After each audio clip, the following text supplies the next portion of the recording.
against Vice President Duterte. The first three were filed before the House by private individuals and different groups on December 2, 4, and 19 in 2024.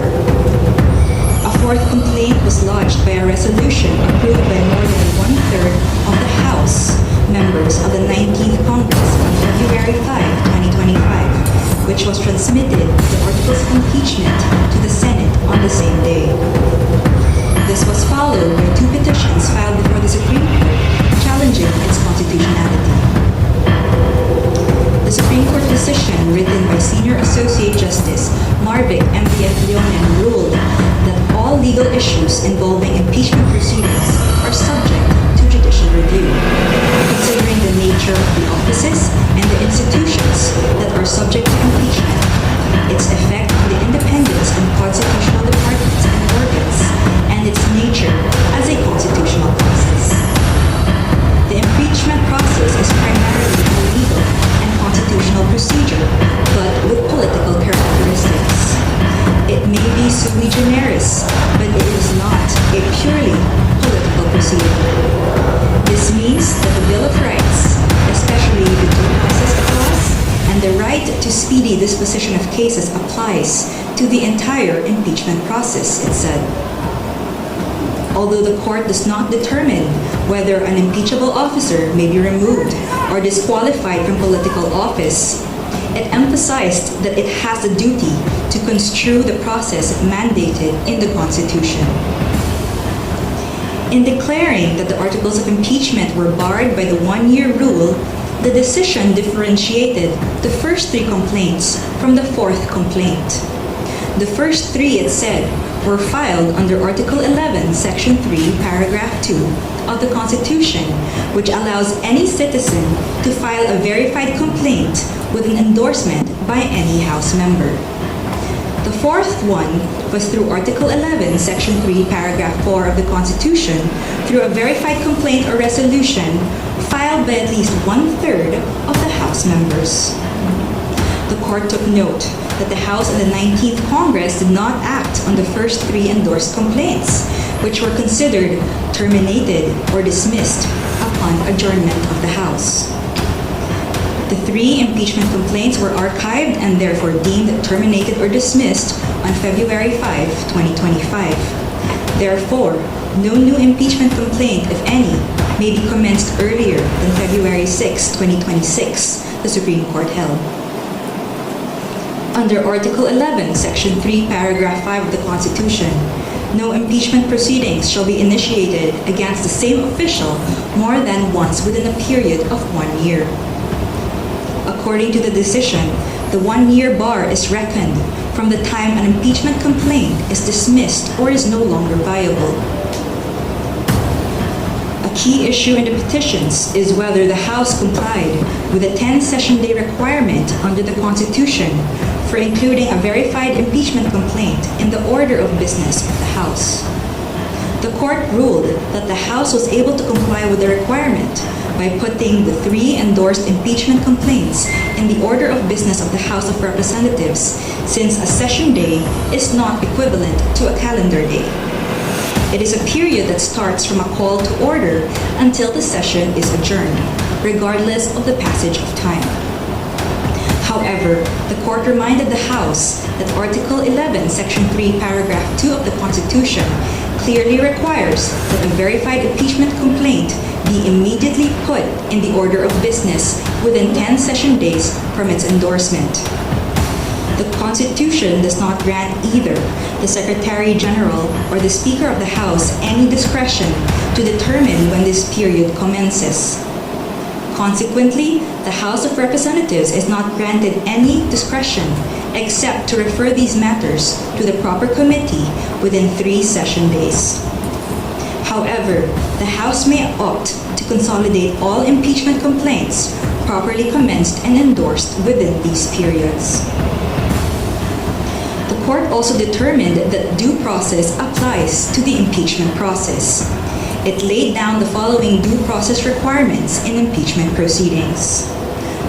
First, the articles of impeachment or resolution must include evidence when shared with the House members, especially those who are considering its endorsement. Second, the evidence should be sufficient to prove the charges in the articles of impeachment.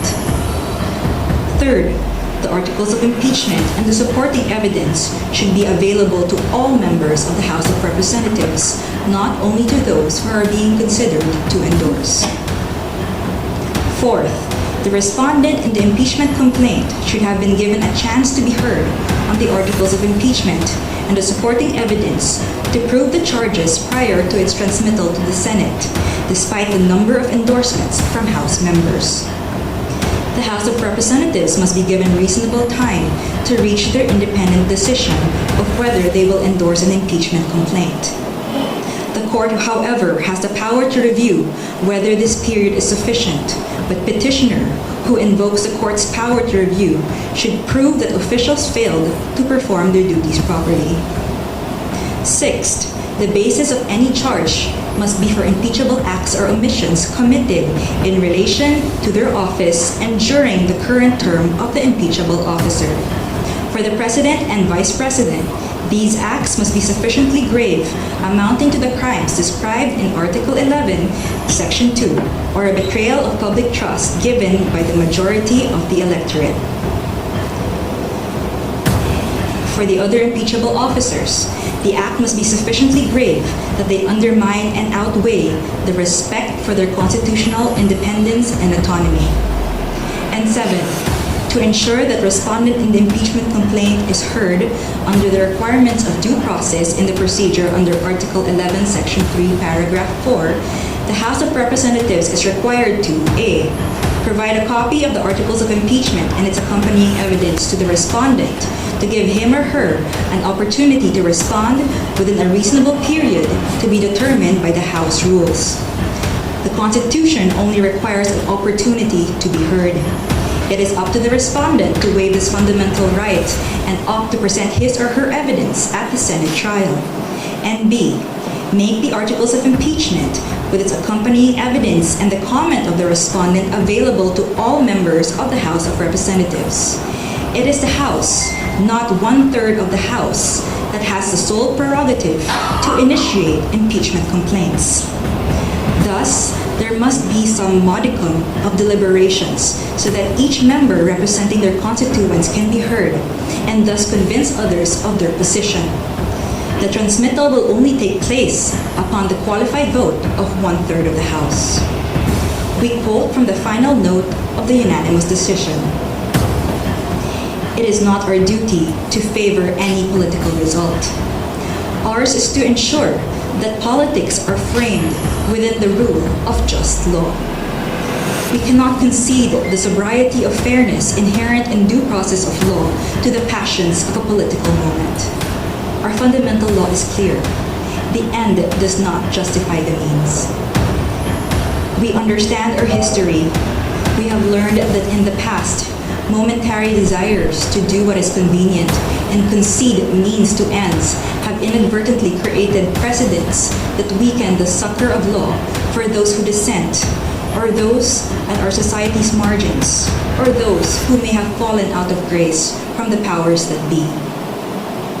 We have learned that the clash of political interests in the past, often disguised by noble intentions, has obscured the need to address the real problems of corruption, inequality, poverty, and disempowerment faced by our people. We will not allow that to happen again.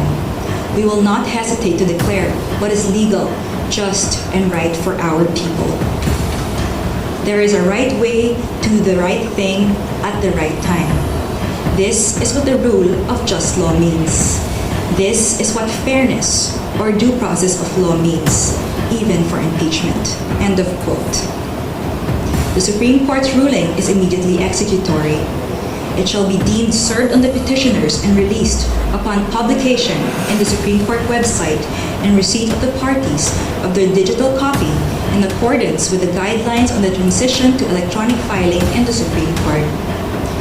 We urge everyone to read the full text of the decision and the concurring opinions. Thank you very much.